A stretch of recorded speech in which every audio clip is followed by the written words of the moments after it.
តបងប្អូនយើងមកមើលថាព្រៃព្រាតវាធ្វើការយ៉ាងម៉េចពុកបងប្អូនណាបាទនេះព្រៃព្រាតវាធ្វើការបែបតម្លើងភ្លើងម្ខាងតម្លាក់ភ្លើងម្ខាងនៅពេលដែលសញ្ញាចូលបាទអញ្ចឹងនៅពេលដែលឧបផុតវាចេញទាំងពីរសងខាងហ្នឹងគឺភ្លើងអត់ស្មើគ្នាទេបងប្អូនណាបាទគឺវាតម្លើងម្ខាងតម្លាក់ម្ខាងឲ្យម្ខាងទៅចិត្ត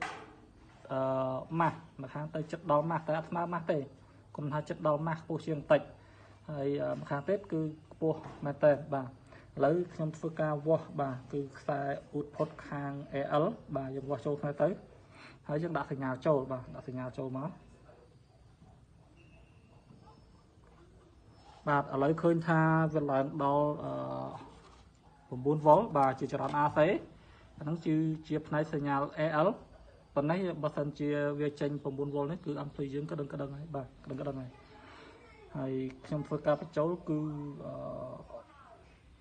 3VPP បាទអញ្ចឹងហើយយើងបញ្ចូលសញ្ញាខាង input នេះខាង output គឺវា AL ហ្នឹងវាតម្លាក់ម្ខាងមកតម្លើងម្ខាងឲ្យទៅជារបៀបនឹងបូកដកដែរបងប្អូនណាបាទមានន័យថាម្ខាងវាតម្លាក់ចិត្តមកដល់ម៉ាស់ម្ខាងទៀតវាខ្ពស់អញ្ចឹងបើនិយាយចាំទៅវាខុសគ្នា180ដឺក្រេមានន័យថាមួយឡើង